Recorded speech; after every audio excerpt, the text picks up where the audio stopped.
Okay, suara dah ada. Boleh dengar suara? Okay, ada masalah sikit dalam konektor. Okay, suara dah ada. So, minta maaf mungkin konektor suara tu tak berapa kuat. Mungkin sebab masalah teknikal. Okay. Semua ni dalam kereta ke apa? Dalam perjalanan pulang ke kampung halaman?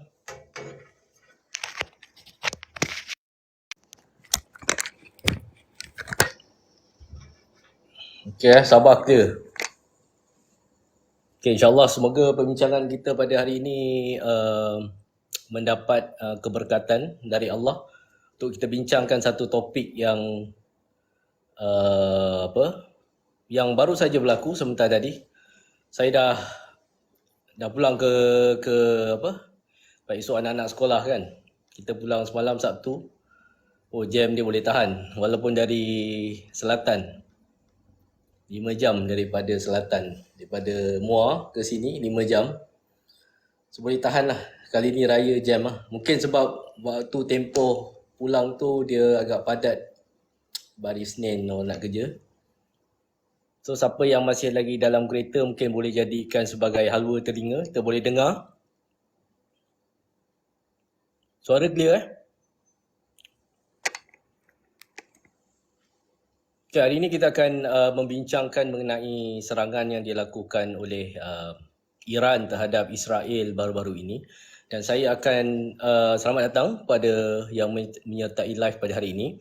So, siapa yang tak dengar live hari ini mungkin terlepas live ke dan sebagainya, kita akan republish live ini. Sekarang kita hampir ada 4 siri live di TikTok Iris, 4 ke 5 siri. Kita akan upload dalam Spotify Iris ataupun podcast Iris di luar kotak. Tuan-tuan boleh search dalam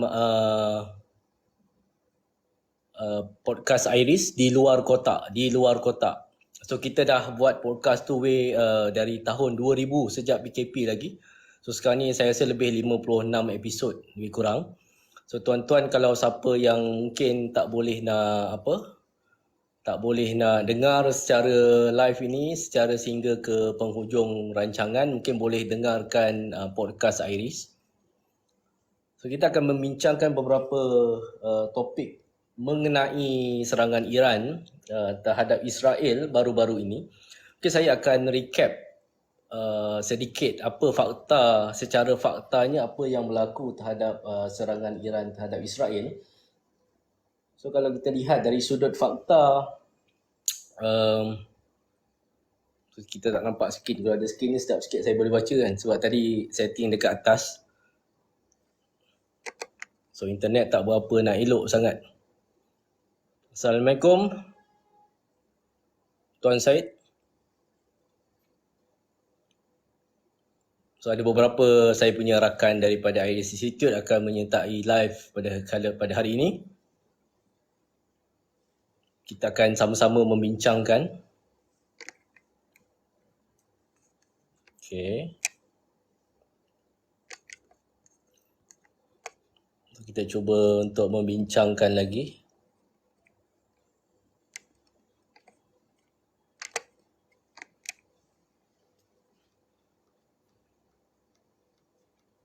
Okay, semua boleh ambil ni. Bismillahirrahmanirrahim. So kita pergi kepada secara faktanya mengenai serangan yang dilakukan oleh Iran terhadap Israel baru-baru ini.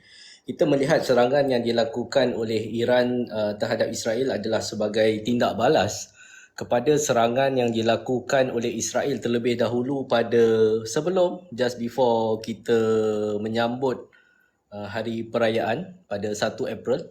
Kita raya minggu ni, berapa bulan? Kita raya 10 April. So 1 April Israel telah melancarkan serangan terhadap fasiliti diplomatik Iran di Syria, dan ini mengakibatkan 7 daripada key figure dalam tentera Iran telah terkorban, so termasuklah salah satu daripada ketua komander mereka, iaitu Reza Zahedi.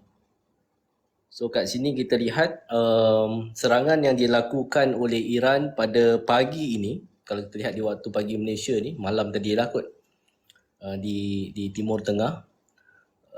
Dan kita melihat bahawa ini adalah sebahagian ataupun counter kepada serangan yang dilakukan oleh Israel. Dan kita lihat ini kalau Iran tak buat apa-apa, seolah-olah Iran membiarkan saja, kerana ini sudah beberapa kali Israel telah menyerang beberapa fasiliti diplomatik Iran di Syria dan beberapa kawasan yang mengakibatkan pembunuhan beberapa key figure mereka. Dan sekiranya Iran tidak membuat apa-apa sebarang tindakan, maka ini kita lihatlah, maksudnya Iran tak ada apa-apa say ataupun power dalam hubungan ini. So secara faktanya kita melihat hampir 100 ballistic missile telah dilancarkan dan 70 hingga 100 drone kamikaze yang dilancarkan. So kita lihat hampir dari sudut faktanya menunjukkan bahawa 99% 99% serangan yang dilakukan oleh Iran itu berjaya diintercept oleh fasiliti ketenteraan Amerika, UK dan juga Israel. Dan hanya 3 yang dilaporkan memasuki Israel dan very light damage dilaporkan, dan 12 casualties, minor injuries yang berlaku. So kita melihat roket tersebut melalui ruang udara beberapa buah negara seperti Iraq dan juga Jordan, di mana Jordan menyerang kawasan tersebut, menyerang roket yang memintas ruang udara mereka. Dan ini kita melihat ini secara faktanya apa yang berlaku. 99% daripada roket yang dilancarkan tu tidak lepas Iron Dome Israel. Dan beberapa fasiliti keselamatan telah digerakkan dalam perang tersebut. So ini secara fakta, mungkin siapa yang boleh masuk ke live ini yang baru masuk, saya telah menghuraikan secara faktanya bahawa serangan yang dilakukan oleh Iran terhadap Israel ini adalah sebagai satu tindak balas terhadap serangan yang dilakukan Israel kepada pejabat kedutaan Iran di Syria, yang mengakibatkan 7 orang komander mereka meninggal dunia. Dan ini adalah selepas lebih kurang 10-12 hari daripada serangan yang dilakukan. So ini kita menunjukkan bahawa serangan yang dilakukan oleh Iran ini tidak memberikan kesan yang besar, tetapi kita lihat dari sudut media propaganda yang telah dilakukan menunjukkan satu perkara yang besar lah kat situ. Okay. So mungkin kita boleh jemput Ibrahim daripada Iris Institute untuk mungkin menceritakan sedikit tentang fakta serangan yang dilakukan oleh Iran. Kita menunggu lebih ramai lagi tetamu yang boleh untuk mengulas, berkongsikan pandangan dengan live kita pada hari ini. Sebab secara fakta ni yang macam saya sebut tadi, 99% daripada roket yang dilancarkan, sama ada drone, sama ada ballistic missiles ataupun hypersonic missile milik Iran, dilancarkan terus daripada Iran ke Israel. Dan ini merupakan secara rasminya merupakan satu bentuk serangan yang direct terhadap daripada Iran kepada Israel. Dan kita akan ulas ini beberapa sudut pandang mengenai serangan yang dilakukan Iran. Ramai yang mengatakan ianya wayang untuk meningkatkan imej Iran di mata dunia.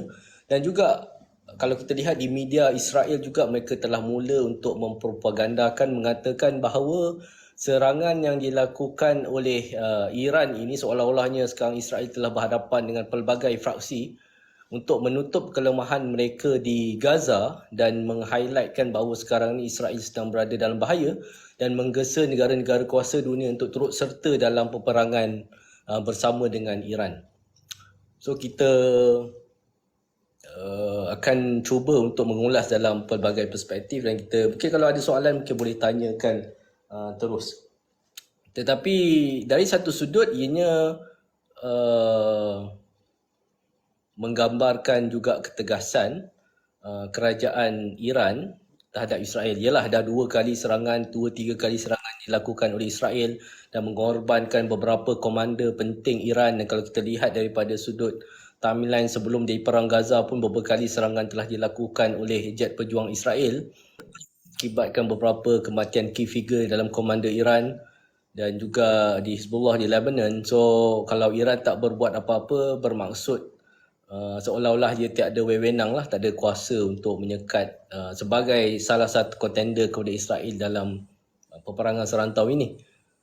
Jadinya ini serangan yang dilakukan oleh Iran beberapa 70 ke 30 kalau faktanya adalah 70 ke 100 drone attack kamikaze yang telah dilancarkan oleh Iran ke Israel dan hampir 100 ballistic missile dilancarkan. Tetapi ada juga pengulas yang mengulas bahawa kos untuk intercept jet-jet daripada kos untuk intercept missile daripada Iran mencecah 1 bilion USD. So ini kos yang diperlukan.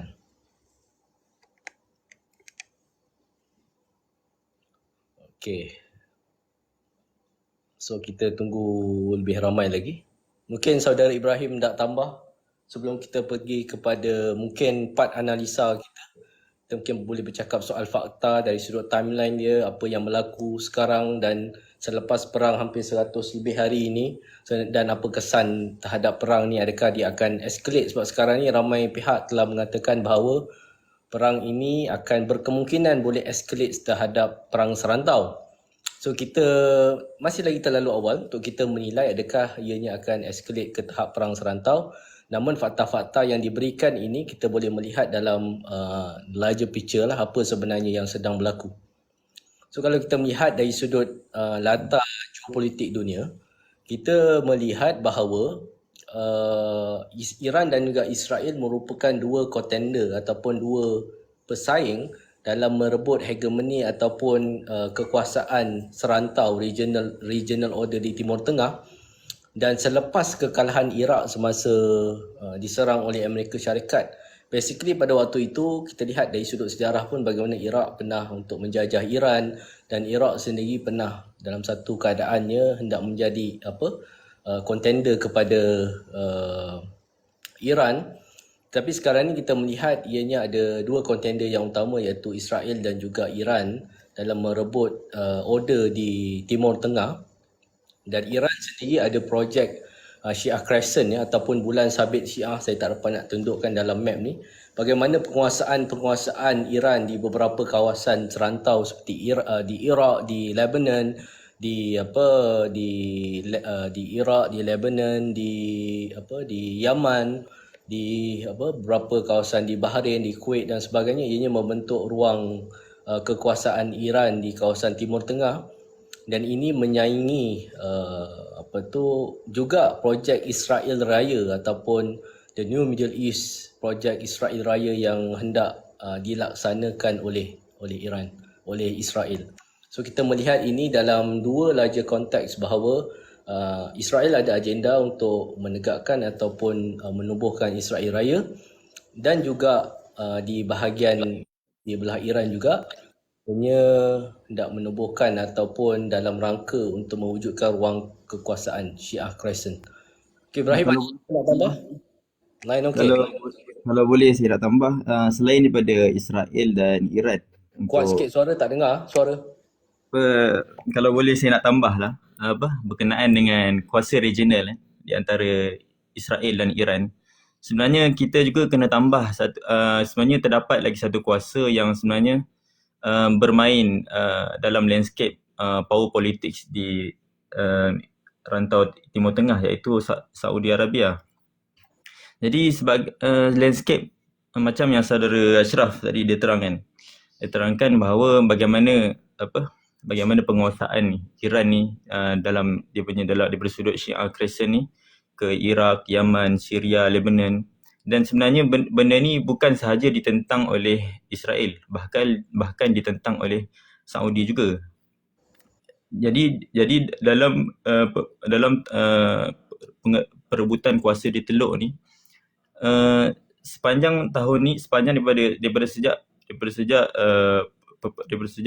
peperangan di Iraq semua tu, landscape konflik di Teluk merangkumi sekadar peperangan proksi di antara Iran dan Arab Saudi di kebanyakan negara-negara Timur Tengah, dan juga ada juga campur tangan Israel, terutamanya di kawasan Lebanon dan Syria.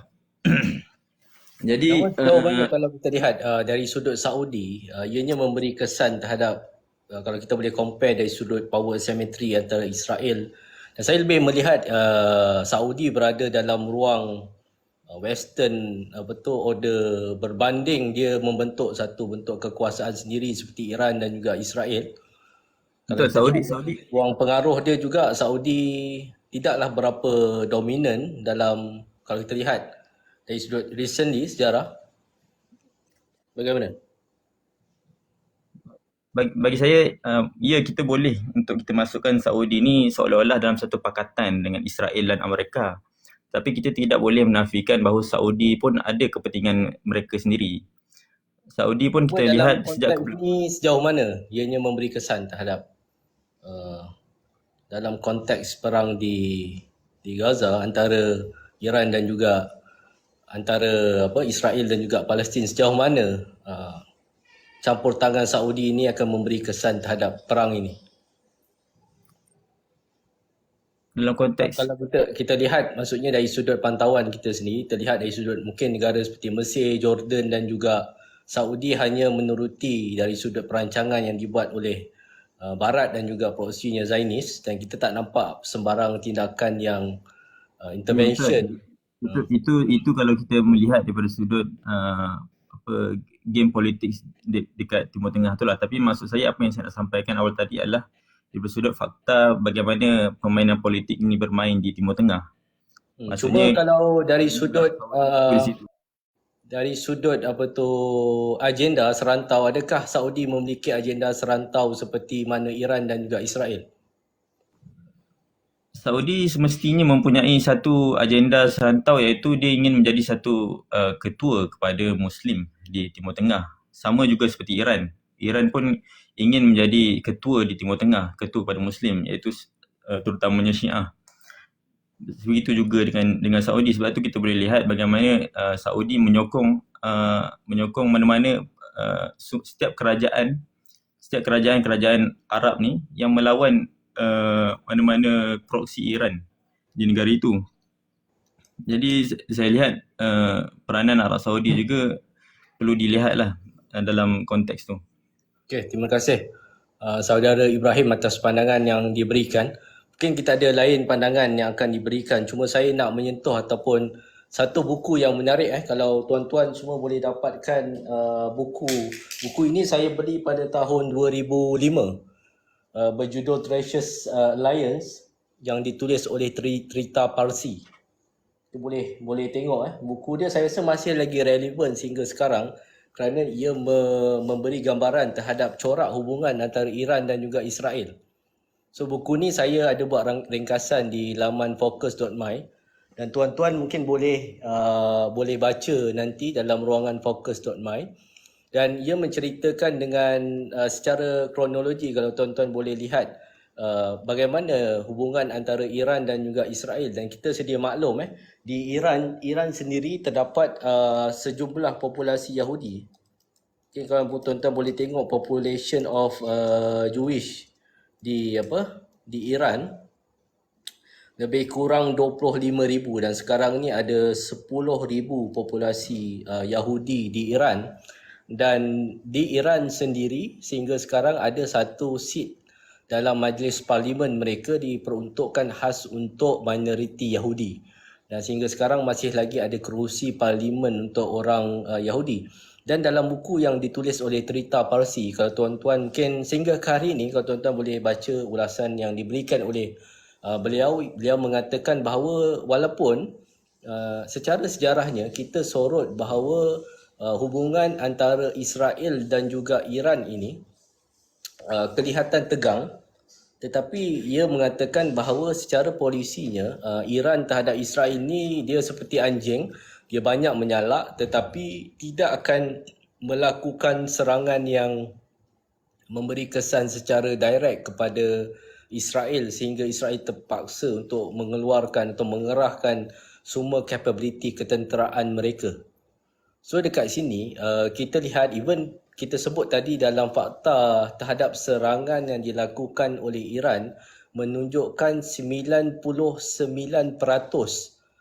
serangan yang dilakukan oleh drone kamikaze Iran dan juga balistik misil Iran terhadap Israel, hanya 3 sahaja yang berjaya menembusi drone Iron Dome Israel dan selebihnya tidak berjaya untuk mendatangkan apa-apa kesan. Dan Israel dalam media sosial mereka mengangkat misi ini sebagai satu kemenangan yang besar, seolah-olahnya ia adalah satu kemenangan yang besar bagi pihak Israel dan juga Netanyahu kerana berjaya untuk menyelamatkan Israel sekali lagi daripada serangan oleh Iran. Dan ini secara tak langsung meningkatkan imej Netanyahu di peringkat domestik apabila dia sekarang ni berada dalam situasi yang getih, kerana sekiranya perang ini habis, dia berkemungkinan akan masuk ke penjara dan akan digulingkan dan akan disabitkan dengan kes rasuah. Maka perang ini adalah talian hayat terakhir Netanyahu untuk menunjukkan bahawa ia masih lagi relevan untuk mempertahankan Israel dan menutup kegagalan daripada misi di Gaza apabila tiada sebarang objektif strategik melainkan pembunuhan dan pembantaian rakyat biasa di Palestin.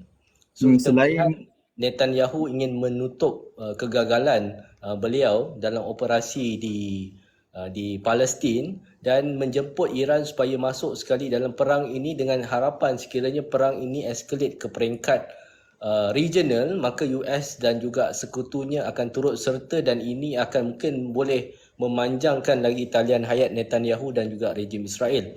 So ini adalah antara faktor-faktor yang digunakan sebagai ulasan oleh beberapa penganalisa yang ada dalam konteks serangan Iran Israel. Dan kita pergi kepada buku tersebut, Treacherous Alliance, yang ditulis oleh Trita Parsi. Dia menunjukkan hubungan Iran dan juga Israel ini berlaku dengan sangat rapat.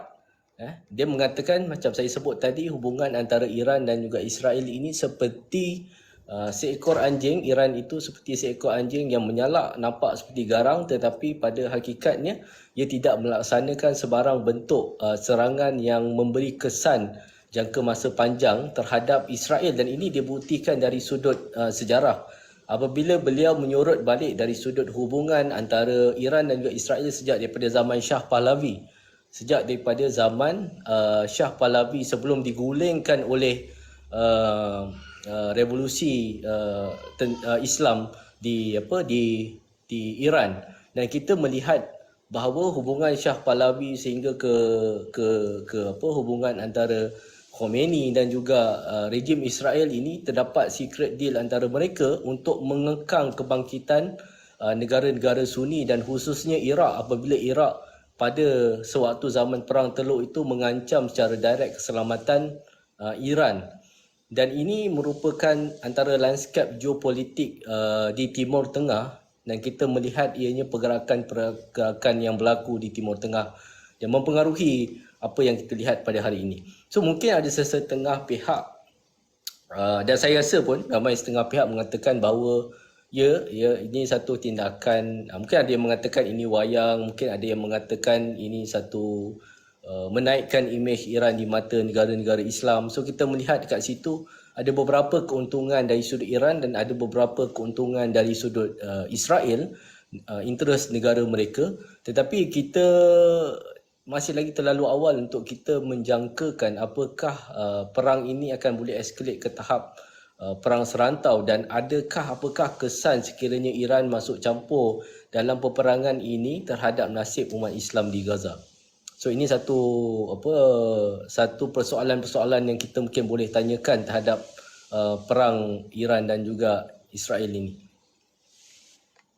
Okay, mungkin ada persoalan mungkin kita boleh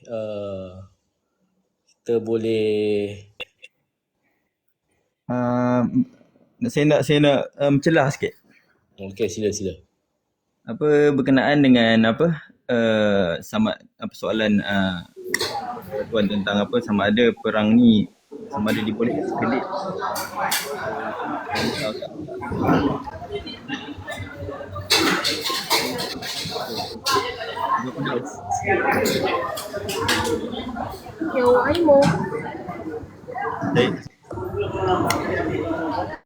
Okey. Kita invite sekali lagi ya. So malam ni mungkin orang tengah sibuk-sibuk, masih lagi beraya. So kita just panaskan persoalan-persoalan kita. Okey, masuk lah. Okey, masuklah.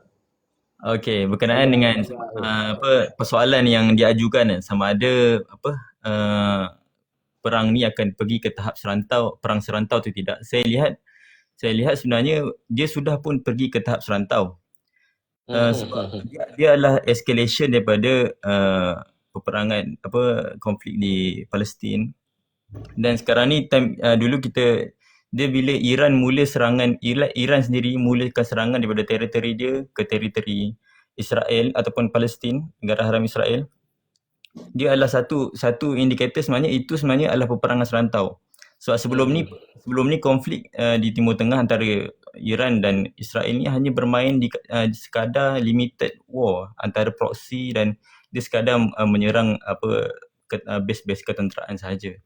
Jadi saya rasa ia sudah pun masuk pada perang serantau, cumanya ia mungkin tidak escalate lebih lagi disebabkan oleh kemampuan daripada dua-dua belah pihak. Dan saya nampak serangan daripada Iran tu pun, Iran bila diserang dengan 300 drone termasuk peluru berpandu pun, saya lihat dia pun nampak yang serangan itu tidak akan berjaya. Dia pun tahu betapa multi-layered the air defense system yang Israel ada, dan betapa banyak aset yang US ada di rantau itu untuk menghalang serangan udara mereka. Jadi saya rasa daripada awal lagi serangan itu adalah serangan yang memang untuk olok-olok, dan supaya posisi antara Israel dan Iran ni kembali kosong-kosong, supaya dia boleh bermain proxy war balik. Jadi sebab bila serangan pertama kali ke atas compound Iran, itu adalah serangan yang perlu Iran tunjuk supaya dia masih ada kuasa deterrent tu lah. Itulah bagi saya. Untuk legitimasi Iran, saya bersetuju dengan pandangan tersebut bahawa Iran memerlukan legitimasi daripada rakan proksi mereka di Timur Tengah. So, satu pandangan yang saya rasa boleh menggambarkan situasi yang berlaku sekarang mungkin terhadap apa yang berlaku terhadap Iran dan juga Israel. Cuma kalau kita lihat, maksudnya dari sudut ni media propaganda Israel, kita melihat tadi dari perspektif Iran, tapi media propaganda Israel kita boleh lihat pelbagai kalau siapa yang follow tentang media-media Israel, mereka mengangkat misi ini sebagai satu kejayaan dan mengangkat bahawa threat ataupun ancaman yang dilakukan oleh Iran ini sebagai satu ancaman yang besar, dan kejayaan mereka memintas roket ini meningkatkan mileage ketenteraan Israel pada ketika ini. So kat situ juga kita menimbulkan kemusykilan kenapa Israel seolah-olah meraihkan serangan ini, dan secara latar ceritanya pun kalau kita tengok umpanan yang dilakukan oleh Israel tersebut juga telah berjaya lah kalau kita melihat ianya dari sudut Iran, dari sudut Israel, kerana ia bom beberapa kawasan. Dan secara logiknya kalau kita kata negara itu telah diserang, telah diusik, takkan dia tak buat apa-apa tindakan. Cuma kita hendak melihat dekat situ adakah ianya lebih daripada sekadar serangan yang dilakukan, kerana ianya walaupun ianya ada interest negara dalam merebut kekuasaan serantau, tetapi kita juga tak boleh nak menafikan di situ sentimen ataupun sentimen daripada rakyat. Dan kita maklum insiden yang berlaku di Iran baru-baru ini dan legitimasi kepimpinan ataupun Republik Iran. So kita lihat dekat situ banyak perkara-perkara yang boleh berlaku, dan ini menyebabkan kita lihat kes-kes ataupun serangan-serangan yang dilakukan ini menimbulkan ketegangan di Timur Tengah. So kita mungkin ada persoalan-persoalan kat sini kita boleh borak sikit. So pengiktirafan Hamas terhadap serangan Iran adalah sesuatu yang wajar. Adakah itu satu strategi? Okey, ini satu soalan daripada Ibnu Ros. Dia bertanyakan, kalau kita buka dari sudut media, beberapa pemimpin negara-negara Islam khususnya menunjukkan ataupun mengiktiraf serangan yang dilakukan oleh Iran terhadap Israel. Dan saya rasa dalam konteks politik ianya menguntungkan ataupun memberikan sebab kalau kita lihat kali ini yang menyerang Israel hanyalah kumpulan-kumpulan yang dikatakan sebagai milisya dan bukannya kerajaan rasmi. Kalau kita tengok mungkin Hamas, mungkin Hizbullah, mungkin Houthi di Yaman, itu yang menyerang secara direct. Dan kali ini Iran sebagai sebuah negara yang mempunyai kedaulatan sendiri menyerang daripada negara mereka terus kepada Israel. Dan ini merupakan satu bentuk seperti yang dikatakan saudara Ibrahim tadi, sudah berlaku perang serantau dalam skalanya yang tertentu, dan ini menyebabkan level itu pergi kepada satu level yang lain. Mungkin serangan ini akan memberikan laluan mudah untuk Israel dapat bantuan senjata. So ini juga satu perkembangan yang kita mungkin boleh tengok esok apa terjadi kepada stok-stok saham tentera senjata. Esok adakah mengalami peningkatan? Selain itu, saya nak tambah berkenaan dengan MOIF ni, dia kata mungkin serangan ini akan beri laluan mudah untuk Israel dapat bantuan senjata. Ya, betul. Sebenarnya bila macam yang Ashraf kata awal tadi, bila serangan tu berlaku, Netanyahu seolah-olah gembira. Dan kenapa dia gembira? Antara sebab dia gembira ni adalah kerana bila serangan ni berlaku kepada Israel, maka Israel ada justifikasi untuk mempercepatkan bantuan daripada US. Sebab sekarang ni US dia walaupun bantuan 14 bilion dia telah lulus di Senate, tapi dia masih ada the House untuk bantuan tu masih tersekat di situ. Oh, okey. Jadi bila dengan serangan ni, mungkin US Congress ataupun the House akan mempercepatkan untuk meluluskan bantuan senjata ni. Dan antara lainnya adalah bila berlaku Ramadan ni. Dia antara lain dia bila berlaku benda ni, US pun US kalau kita tengok sejak Biden naik ni, Biden ni dia selalu meluangkan bahawa US punya masa di Timur Tengah ni sudah habis. US akan keluar dari Timur Tengah, akan fokus ke Indo-Pasifik. US nak fokus ke Indo-Pasifik dan cukuplah kat Timur Tengah. Itulah apa yang dilawan-lawankan oleh Biden lah.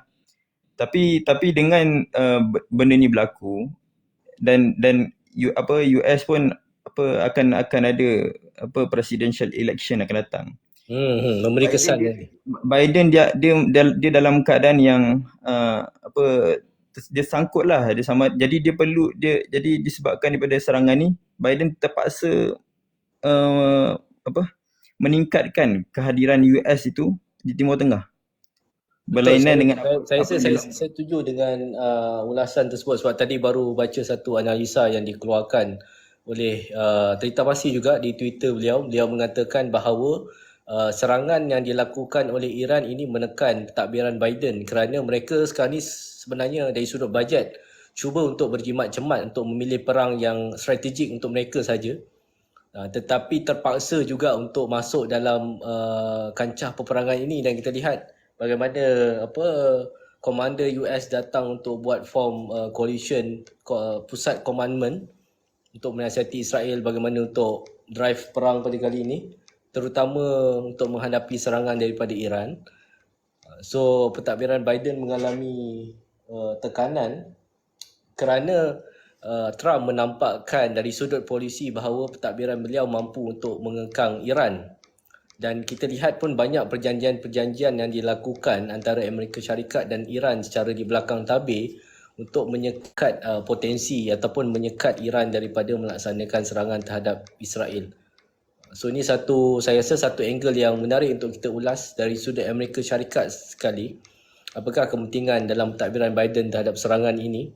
Dan China, kalau kita lihat ada komen daripada John, China dan Russia masih belum keluarkan statement menyokong penuh tindakan Iran. Apa pendapat tuan? Okey, kita lihat Russia, saya rasa saya baca tadi ada kenyataan daripada Perdana Menteri beliau mengatakan bahawa serangan daripada Iran tersebut adalah sah dari sudut undang-undang antarabangsa dalam klausa 51 United Nations yang mengatakan bahawa mana-mana negara yang diganggu ataupun gugat kedaulatan mereka, iaitu Israel sebab dia serang kedutaan Iran di Syria, dan ini jika dilihat dari sudut undang-undang antarabangsa, maka serangan yang dilakukan oleh Iran ini sah kerana dia mempertahankan diri.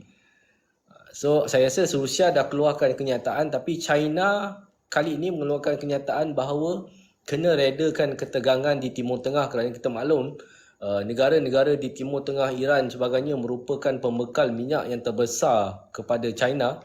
Dan selepas ini kita akan ulas dari sudut implikasi daripada serangan ini terhadap harga komoditi minyak dan apa kesannya terhadap Malaysia secara langsung.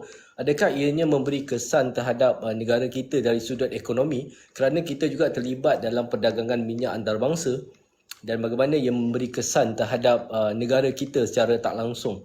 So kita akan pergi kepada part itu. Cuma kita sekarang ni hendak mengulas dari sudut projek ataupun kita cuba faham. Okay, siapa yang baru masuk live ini, mungkin saya boleh berikan sedikit fakta mengenai serangan yang dilakukan oleh Iran terhadap Israel pada pagi ini, melancarkan beberapa ratus drone dan juga ballistic missile direct daripada Iran melalui ruang udara Iraq dan juga Jordan dan terus kepada Israel. Dan kita lihat kadar keberjayaan serangan 99% daripada roket tersebut berjaya diintercept oleh Israel, US, UK dan juga beberapa kapal-kapal Sekutu Barat. Dan ini secara fakta terhadap serangan yang dilakukan pada pagi tadi. Cuma tadi kita ulas maksudnya apa konteks serangan ini dalam ruang perebutan kuasa antara Iran dan juga Israel dalam merebut kekuasaan di Timur Tengah. So tadi Saudara Ibrahim ada ulas mengenai pertambahan mungkin Saudi, apa peranan kuasa-kuasa besar seperti China dan juga Russia dan juga Amerika Syarikat, sejauh mana ianya memberi kesan terhadap mereka. Dan kita maklum bahawa negara Timur Tengah ni negara yang kaya dengan minyak dan negara yang terlibat juga mempunyai stake yang besar dalam minyak di Timur Tengah. Dan kita pun kalau baca dari sudut perdagangan minyak baru-baru ini, Amerika Syarikat punya level pengeluaran minyak semakin berkurangan terutama di Texas. Dan ini juga memberi implikasi sekiranya negara-negara Eropah bergantung pada minyak daripada negara-negara Arab, sejauh mana perang ini akan menyebabkan kenaikan harga yang ketara dan memberi kesan terhadap inflasi dari sudut ekonomi dunia. So ini mungkin kita akan ulas nanti sebentar lagi. Cuma sekarang kita tengah bercakap tentang Iran dan juga Israel. Dan adakah sebenarnya, apakah kesan terhadap serangan yang dilakukan oleh Iran ini terhadap Israel? Mungkin ada lain yang nak memberi pendapat mengenai serangan yang dilakukan oleh Iran ketika ini? Sebelum tu kalau saya boleh tambah lah, Syaraf. Perkembangan baru-baru ni kita tengok ada satu perkara yang menarik sebenarnya. Apa tu? Satu perkara yang menarik iaitu adalah kita boleh lihat usaha US selama ni membuahkan hasil. Usaha apa? Usaha dia selama ni untuk menjalinkan kerjasama pertahanan dengan negara Arab, untuk letakkan base-base ketenteraan dia di negara-negara Arab, dan kemudian ada kesatuan pertahanan di negara-negara Arab tu berhasil. Bagaimana selama ni memang dah ada base US kat sana? Ya, betul. Maksud saya adalah usaha dia antara tu dia ada perjanjian pertahanan dengan negara Arab ni. Dia hari ni membuahkan hasil adalah apabila terbukti dengan bagaimana dengan kerjasama negara-negara Arab ni, dia boleh intercept 300 drone dan peluru berpandu daripada Iran. Kalau kita tengok yang melancarkan serangan terhadap negara Arab yang terlibat, yang saya baca Jordan lah. Ada negara yang lain yang terlibat dalam Jordan, memintas. Iraq dan ada juga laporan mengatakan Iraq Arab pun Saudi. ada pintasan juga yang dia lakukan. Ada. Oh, maksudnya Jordan, di facility guys lah. Ya, betul. Tapi Jordan saya difahamkan adalah fasiliti dia orang sendiri. Oh, okey. Dan antara yang membantu adalah Iraq, Jordan, UK dan Perancis juga. Dan sudah pastilah Amerika Syarikat. Jadi apa yang kita boleh lihat di sini, dinamiknya adalah sebenarnya Iran versus Middle East plus US plus France plus UK. Kita nampak dinamik dia macam tu, kan? Macam mana sebenarnya akhir sekali dia membuahkan hasil lah, kan, benda tu. Jadi kita nampaklah kesan kepada normalisasi ni bukanlah sekadar kepada bukan sekadar membantu perdagangan yang membantu peningkatan ekonomi, pelaburan, tapi dia adalah memberi kesan kepada keselamatan rantau. Macam mana pula pergerakan elit global, terutama The Big Fund, BlackRock dan sebagainya dalam beberapa hari lepas, adakah ianya memberi kesan terhadap pergerakan mereka? Mungkin kita boleh masukkan satu faktor lain. Pergerakan elit global ada perkara yang signifikan. Kalau dulu kita dah, mungkin saya rasa dalam live yang sebelum ni kita dah sebut beberapa perkembangan yang berlaku. Contoh IMF buka pejabat di Riyadh, buka pejabat regional di Riyadh, dan IMF akan menggunakan dana tersebut untuk membiayai kerajaan baru yang dikatakan akan diketuai oleh teknokrat yang telah dilantik menggantikan Mahmud Abbas baru-baru ni. So kat sini itu antara perkembangan-perkembangan yang ada, dan juga mungkin yang paling terdekat saya lihat yang BlackRock, persidangan sewaktu institutional investor semasa serangan yang dilakukan perkumpulan investor-investor di serata dunia di Saudi. Kemudian mungkin baru ni yang paling recent kita lihat bagaimana Saudi hendak revamp semula misi 2030 dia sebab isunya tak cukup capital, tak cukup dana, dan projek NEOM, bandaraya NEOM tu mungkin akan di-extend lagi sebab Saudi cuba untuk revamp semula projek NEOM mereka, dan mungkin ada perubahan dari sudut polisi terhadap transisi tenaga. Itu mungkin perkembangan yang kita boleh tengok lah recently apa yang berlaku. Mungkin ada lagi perkembangan lain mungkin dalam pantauan saudara Ibrahim, pergerakan oleh kumpulan elit global ni. Saudara Ibrahim, ada? Saya macam-macam yang saudara Ashraf kata, tapi kalau kita lihat pada fund manager ni, mereka dah lama bertapak di Timur Tengah, terutamanya Saudi dan UAE untuk inject investment.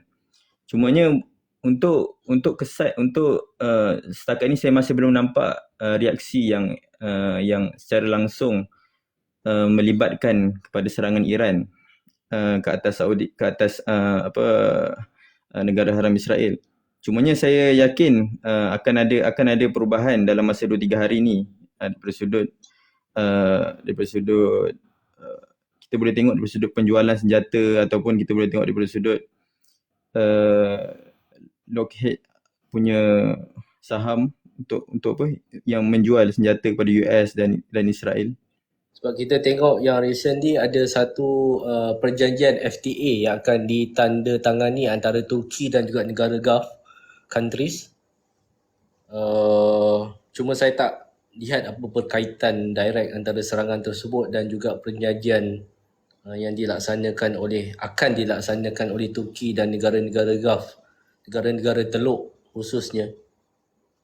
Cuma kita cuba nak melihat dari konteks apa respon negara Teluk terhadap serangan daripada Iran.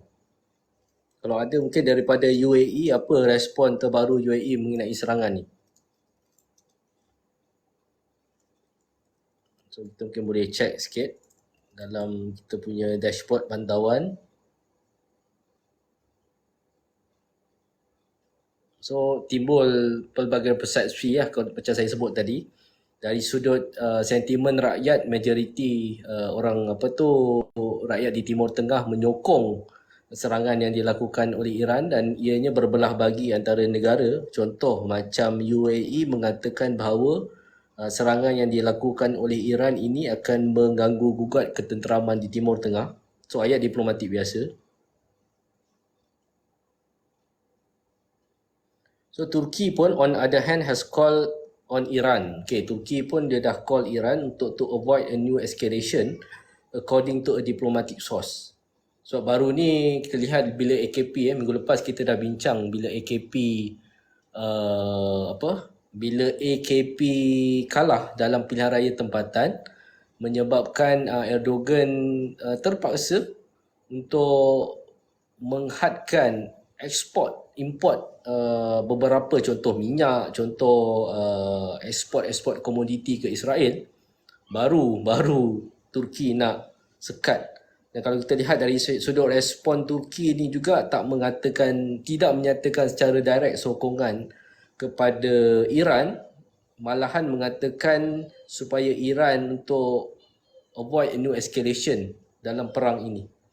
So kalau kita lihat contoh yang lain juga, Jerman okeylah dia support, UAE condemn. Cuma kita lihat sekarang ni Turki yang sepatutnya pada perkiraan saya selalunya dia akan support lah. Okay, so apa tindakan kerajaan Malaysia? So kita melihat ada beberapa kenyataan rasmi yang dikeluarkan oleh kerajaan Malaysia. Cuma kalau kita boleh sentuh sikit ulasan, adakah ianya akan memberi kesan? Saya tak dapat exact figure lagi berapa kesan ataupun trade minyak kita akan terjejas, terutama fasiliti Petronas di beberapa telaga di Timur Tengah, di Iraq dan sebagainya. Dan sejauh mana shipment ataupun transshipment minyak-minyak kita yang melalui Selat Hormuz akan memberi kesan terhadap mungkin sudut harga saya harga mestilah confirm meningkat. Yang saya report, saya baca tu 30% daripada harga meningkat sebab mereka terpaksa reroute melalui jalan yang lain. So ini antara impact-impact yang jangka masa sederhana yang kita boleh lihat sebab ianya masih lagi tidak mengganggu tidak mengganggu secara keseluruhan perdagangan. Dan serangan juga kita lihat kapal-kapal tentera Iran juga cuba untuk seize beberapa kapal-kapal daripada Israel yang melalui, dan ni kita lihat dalam situasi yang masih lagi dalam pantauan.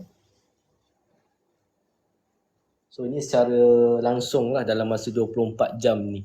Dan kalau kita baca kenyataan yang dikeluarkan oleh Iran punya, the recent kenyataan yang dikeluarkan oleh Iran punya kenyataan yang dikeluarkan oleh General Iran, General Bagheri, Iranian Chief of the General Staff, dia mengatakan bahawa from our point of view, operation is over. Maksudnya dari sudut operasi yang dilancarkan telah berakhir, tetapi the armed force are on standby dan dia akan intervene sekiranya Zionis melancarkan serangan susulan. Dan juga kenyataan yang dikeluarkan oleh General Salami, komander kepada Iran Revolution Guard Corps, dan mengatakan bahawa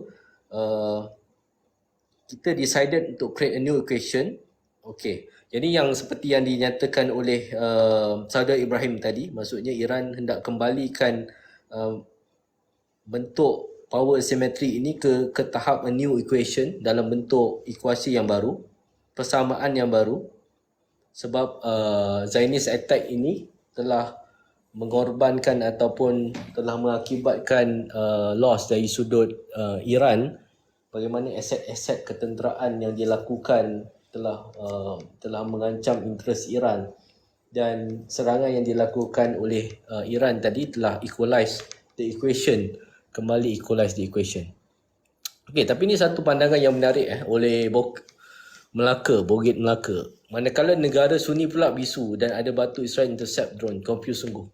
So ni satu bentuk yang betul. Yang ni kalau kita lihat sejak daripada kejatuhan Iraq pada satu ketika dulu, ketika era Perang Teluk dan sebagainya, antara key figure ataupun prominent dalam mencabar hegemoni secara direct Israel dan juga Iran. Tapi selepas runtuhnya kerajaan Saddam Hussein, serangan daripada Amerika Syarikat, kita lihat tak ada negara-negara Sunni yang berjaya halang secara terus Amerika dan juga Israel. Sama ada Gulf countries yang cuba untuk normalize hubungan dengan Israel, ataupun dekat situ kita lihat negara-negara seperti Jordan yang intercept sendiri drone yang dilakukan oleh Iran. So kat situ kita lihat negara-negara Sunni berpakat dengan Israel sebab kita lihat projek normalisasi yang dilakukan oleh Israel ini telah berjaya memasukkan negara-negara Sunni ke dalam ruang sfera kuasa, sfera the sphere power Zionis inilah Israel, dan mengakibatkan sekarang ni antara Iran berlawan secara direct dengan Israel dan juga sekutu mereka di Western power di Timur Tengah. So ini kita lihat tak ada negara Sunni, even kalau kat situ kita lihat pun Turki pun tak justify serangan yang dilakukan, tidak menyokong serangan yang dilakukan dengan Iran, sambil menegaskan bahawa supaya tidak mengganggu, sebab Turki akan menerima kesan yang besar sekiranya risiko konflik ini berterusan, terutama dalam keadaan Turki hari ini dengan inflasi yang tinggi, dengan kerajaan yang tak berapa nak stabil, keadaan ekonomi yang tak berapa baik. Dan sekiranya serangan ini dilakukan secara berterusan, ianya pasti akan meningkatkan harga minyak dan gas dunia, kerana Iran merupakan salah satu negara dalam OPEC countries yang mengeluarkan minyak yang terbesar di dunia. So ini akan mengakibatkan. So soalan, adakah serangan Zionis akan berterusan selepas ini atau berhenti seketika?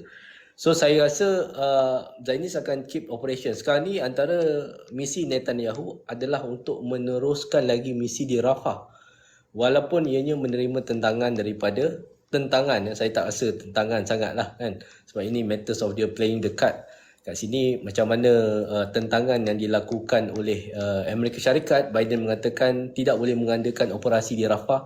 Dan ini mungkin serba sedikit untuk mengalihkan pandangan mereka. Sebab kalau kita lihat on the ground sekarang ni, secara domestiknya di Rafah, kalau saya lihat tadi, ada serangan juga dilancarkan, 4 orang terbunuh. So kita tak tengok lagi apa, Israel masih lagi melakukan serangan.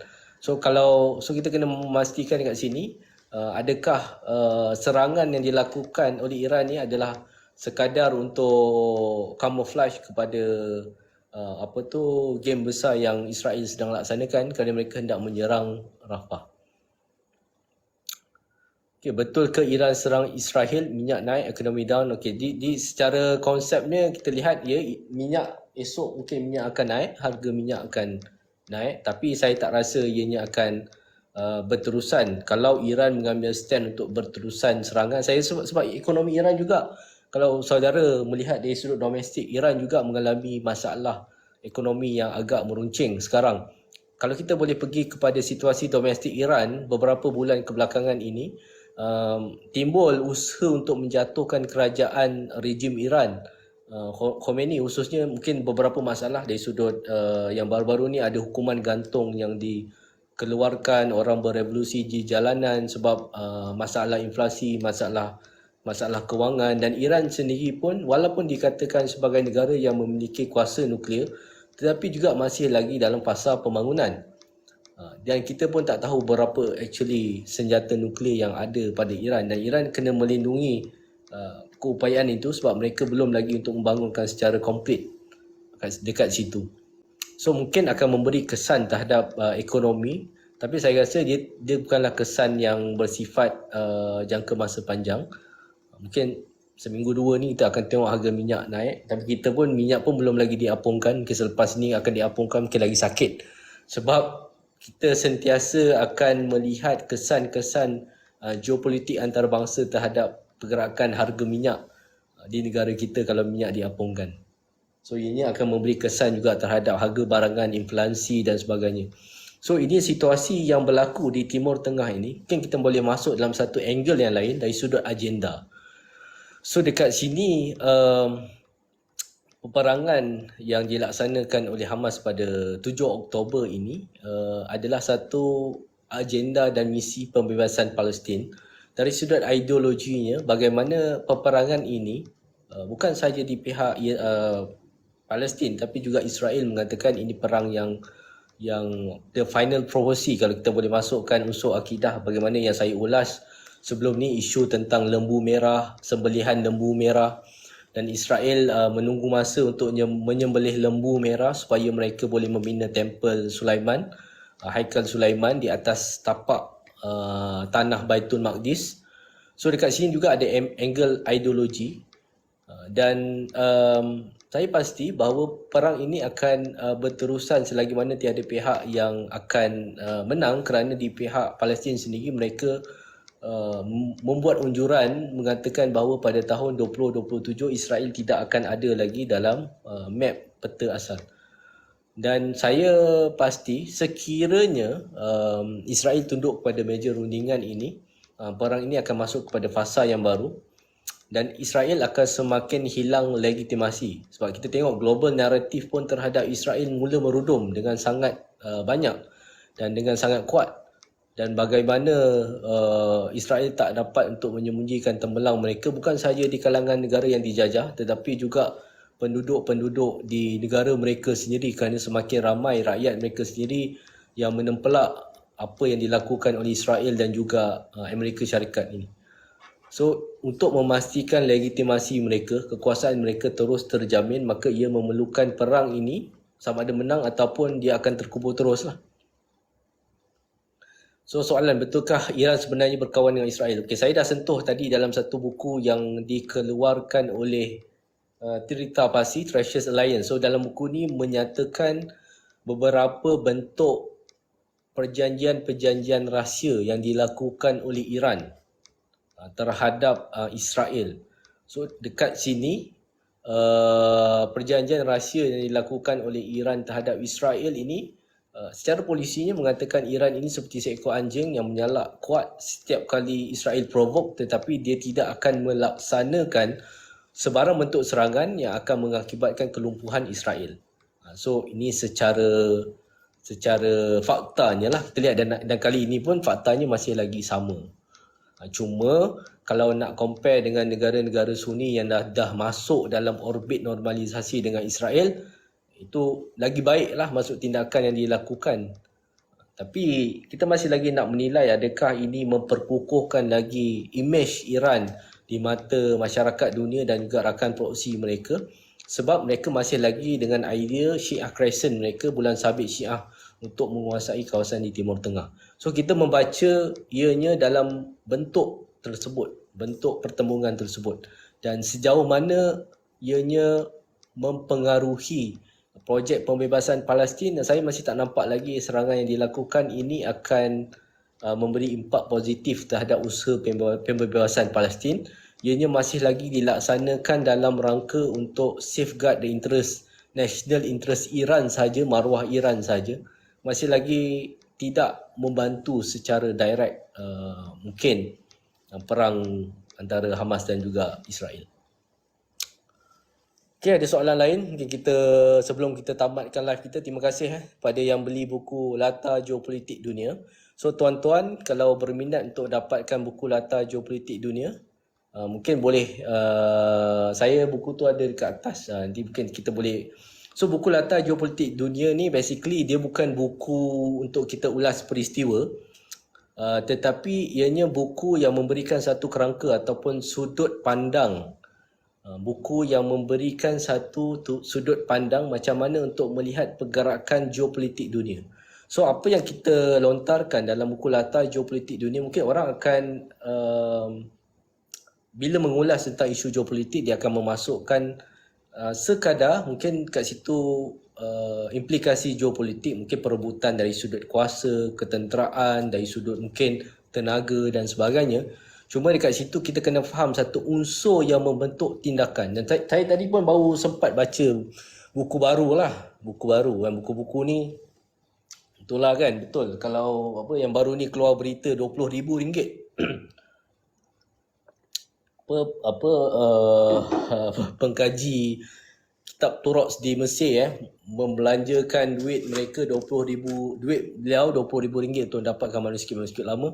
Betul, memang kita memang spend banyak juga setiap bulan untuk membeli buku-buku, sebab dia akan sentiasa kita untuk up to date dengan perkembangan semasa yang berlaku. Macam saya sempat tadi, tapi mungkin ada yang kita boleh download lah secara percuma kan, dalam laman web yang ada. So dalam buku yang tadi, buku John Mearsheimer, mungkin satu sarjana IR, International Relation, yang agak terkenal, dan siapa yang belajar hubungan antarabangsa mungkin maklum tentang nama beliau. Beliau menulis buku yang recently famous tentang Israel, lobby polisi di Amerika Syarikat, dan juga beberapa lagi buku teks tentang teori hubungan antarabangsa. Dan buku beliau yang terbaru tentang How States Think, bagaimana negara berfikir. Beliau masukkan tentang unsur rasional. Apakah yang menentukan tindakan sebuah negara ini rasional ataupun tidak rasional? Maka beliau mengulas tentang aspek ideologi. So ideologi ni satu aspek ataupun agenda yang drive kepada tindakan sesebuah negara itu sama ada rasional ataupun tidak dalam hubungan antarabangsa. So ini juga dalam buku Latar Geopolitik Dunia, kita cuba mengulas bahawa sistem geopolitik antarabangsa ada agendanya yang tersendiri.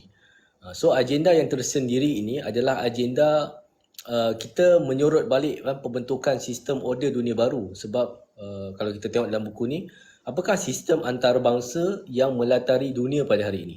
So sistem antarabangsa yang kita sendiri lihat bagaimana sistem itu tidak berjaya untuk membela keadilan banyak daripada negara-negara yang ada. So kita sorot bagaimana pembentukan sistem antarabangsa yang digelar sebagai New World Order, order dunia baru. Kenapa baru? Bila kita sorot dari sudut sejarah, ianya adalah satu perancangan yang dilaksanakan sejak era Perang Salib lagi.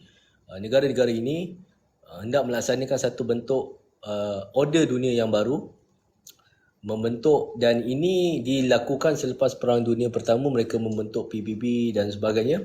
So order dunia baru ini kita kena melihat latar geopolitik dunia ni dalam kerangka order dunia baru. So dalam order dunia ni ada sistem dia, ada pemain dia, ada bagaimana bentuk interaksi hubungan, ada institusi-institusi yang menjaga sistem tersebut. So kita melihat peristiwa antarabangsa, latar geopolitik antarabangsa berdasarkan kacamata tersebut. So kita huraikanlah dari sudut sejarah, New World Order tu apa, dari sudut ideologi, dari sudut tuan-tuan mungkin boleh tengok sendiri dia punya kandungan, isi kandungan dalam buku ni. So boleh tengok sendiri. So kat situ dari sudut ideologi dan sebagainya kita boleh melihat, apakah kesinambungan, apakah kelompok yang menjaga sistem tersebut, Elite Global Capitalist Saudi, kemudian apa institusi-institusi antarabangsa mereka, dan bagaimana mereka menerapkan agenda antarabangsa terhadap negara-negara dunia. So ni basically memberikan kita satu cara fikir yang baru dalam melihat latar geopolitik dunia. Sebab mungkin ramai orang bila dia menulis ataupun mengulas tentang sistem order dunia baru, mungkin a bit konspirasi sebab dia tak berjaya untuk mendatangkan hujah dengan baik, fakta dan sebagainya. So kita kat sini cuba untuk menulis, dan yang bagus, mungkin saya boleh beri pujian kepada rakan-rakan pengkaji saya, kita menulis dalam bahasa Melayu. Sebab bacaan ataupun ilmu hubungan antarabangsa, ilmu tentang geopolitik dalam bahasa Melayu ini sangat-sangat kurang. Seolah-olah orang Melayu ataupun orang kita ni tak boleh untuk bercakap. Kalau nak bercakap dalam isu geopolitik, banyak vocab-vocab dalam bahasa Inggeris. So kita pun sendiri tak ada dalam tak ada dalam bahasa Melayu. So kita menulis dalam bahasa Melayu, kita cuba untuk mendidik masyarakat Malaysia supaya kita mengulas isu ni dalam kacamata yang lebih tepat dan berfakta lah. So kat situ usaha kita. So Iris banyak lagi buku-buku yang diterbitkan, laporan, brief dan sebagainya. Cuma untuk masyarakat awam, kita cuba terbitkan buku dalam laras bahasa yang saya harap mudah faham lah. Sebab tu kita buat sesi live ni, supaya kita mudah untuk berinteraksi. Dan saya pun sendiri terpaksa untuk mencabar diri untuk kita merendahkan bahasa lagi lah. Okay, So ada mitigasi kepada solusi kepada New World Order. So dalam buku tu kita tak menyatakan solution, maksudnya sebab kat sini satu benda, sebab bila kita nak mengutarakan kami di Iris baru saja menulis ataupun kita baru nak menyiapkan tulisan bentuk negara dulu. Sebelum kita membentuk order, negara-negara dunia Islam perlu ada kuasa. So sekarang ini persoalannya bagaimana untuk negara-negara Islam membangun kuasa, dalam erti kata dia ada kuasa.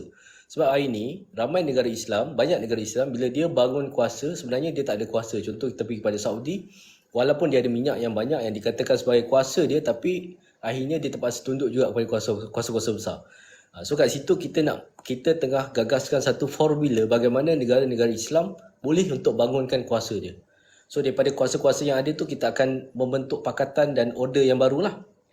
So kajian tentang order itu kami masih lagi baru bermula dalam kajian konsep, sebab dia perlukan satu kajian yang sistematik lah, sebagaimana elit Yahudi membuat kajian tentang order dunia baru. So itu ada diceritakan dalam buku latar geopolitik dunia lah, memberi inspirasi pada kita bahawa mereka pun buat kajian, mereka juga buat study, buat research macam mana nak bentuk satu order dunia, walaupun kita kata western, humanistik, liberal dan sebagainya, tapi dia perlukan kajian. Sebab benda tentang kita nak buat order ni dia bukan satu retorik, bukan satu benda yang, sebab kita tengah menggagaskan satu sistem bentuk kehidupan baru kepada dunia. So macam mana kita nak integrate antara akli dan juga data yang ada, sumber Al-Quran, nas Al-Quran, bagaimana kita nak integrate ilmu tersebut, sebab ilmu kita telah disekularkan. So kita bagi pada falsafah ilmu, so kena betulkan dulu. So tapi proses tu telah kami jalankan, dan cuma kami akan lancarkan tentang negara dululah. So bagaimana negara-negara dunia khususnya untuk menjadi satu negara yang ada kuasa dalam makna yang betul lah, makna yang sebenar, bukan makna dalam konteks order dunia baru. So buku tu kami pun tengah tulis kajian tu, tengah siapkan. Cuma kami keluarkan untuk latar geopolitik ni untuk kita faham cabaran dari sudut geopolitik. So Malaysia ni sebenarnya, sebab ramai orang kata sebab Malaysia ni tak boleh nak pergi lebih jauh sebab kita terikat dengan cabaran geopolitik. So apakah itu cabaran geopolitik? So dalam buku latar geopolitik dunia itu ada dinyatakan lah. Mungkin boleh dapatkan buku tersebut. So kalau dalam hari ni kita boleh bagi, sebelum kita tutup live kita dah sejam lebih live. So kalau tuan-tuan nak mendengar live ini, kita akan upload dalam podcast Iris di luar kotak. So podcast kita dah ada sejak tahun 2020. So boleh tengoklah podcast Iris di luar kotak. Okay, saya harap perkongsian pada hari ini, kita tak ramai tetamu kita pada hari ini. Mungkin sebab masing-masing sibuk, esok anak-anak sekolah kan. Mungkin tengah ada yang masih lagi tengah struggle driving balik raya. So tetamu kita tak dapat nak penuhi jemputan lah. Okay, terima kasih. So ada soalan lain yang terakhir sebelum kita tutup sesi live kita pada hari ini. Okay, recording. So kita akan audio, image kita tak buat recording, tapi kita akan upload recording ini dalam podcast Iris. So tuan-tuan boleh dengar podcast Iris, tapi mungkin audio tak berapa cantik lah sebab kita tak setting podcast kan. So kita boleh dengar di podcast Iris. Kita akan upload dekat situ. So boleh cepat dengar sebelum, saya rasa bulan depan Iris akan lancarkan product brief kami, subscription kami yang sebelum ni pun dah dilancarkan. So kita akan lancarkan product subscription, tapi itu akan lebih kepada analisa yang lebih mendalam lah, maklumat-maklumat yang lebih mendalam. Dan ini kalau siapa yang terlibat dalam pembuatan dasar ataupun terlibat dalam percaturan yang memang memberi kesan terhadap situasi geopolitik antarabangsa ataupun perkembangan strategik yang berlaku, mungkin boleh subscribe produk Iris. Kita akan lancarkan dalam minggu depan. So minggu depan kita akan lancarkan produk subscription Iris. So dalam tu akan ada package-package lah. Tuan-tuan mungkin boleh tengok. Kalau siapa yang berminat lah. So sementara masih percuma ni mungkin boleh dengarkan podcast Iris. Sebab banyak juga perkembangan-perkembangan yang mungkin sensitif yang kita tak boleh nak nyatakan dekat live ni. Terutama yang melibatkan aspek keselamatan dan kedaulatan negara kita. So kita perlu mungkin sekadar public knowledge lah. Okay, kalau ada soalan last yang lain sebelum saya tutup live ni. Terima kasih kepada semua yang menyertai live pada hari ini. InsyaAllah kita akan teruskan lagi pada sesi dan hari yang akan mendatang untuk kita update tentang perkembangan semasa. So boleh follow TikTok Iris, Instagram Iris, kita punya Telegram channel, kita punya website focus.my, fokus.my. Dekat situ akan ada perkembangan-perkembangan dan penulisan-penulisan yang kita akan laporkan lah daripada semasa ke semasa. So setakat itu saja. Wabillahi taufiq wa hidayah. Saya ucapkan terima kasih kepada audiens yang menyertai live kita pada hari ini. Dan semoga mendapat manfaat daripada perkongsian yang ada. Dan kita mungkin boleh cuba untuk melihat situasi yang ada ke depan. Adakah kata-kata yang dikeluarkan oleh Trita Parsi tersebut, penganalisa hubungan antarabangsa Iran dan juga Israel, yang mengatakan Iran's policy on Israel adalah seperti it bugs a lot but it will never bite. Adakah dia menyalak banyak tapi it will never bite, dia tidak akan menggigit. So kita cuba untuk melihat, sebab selama 10 tahun saya memantau perkembangan, seolah-olah apa yang dikatakan tu tepat, tetapi adakah ianya akan berterusan dalam tempoh yang akan datang? So kita perhatikan, adakah Iran akan terus menyalak kuat tanpa menggigit Israel, ataupun dia telah menukar polisi untuk mengubah bentuk serangan. Wallahualam. Terima kasih sekali lagi. Kita jumpa di lain hari dan lain perkembangan. Assalamualaikum.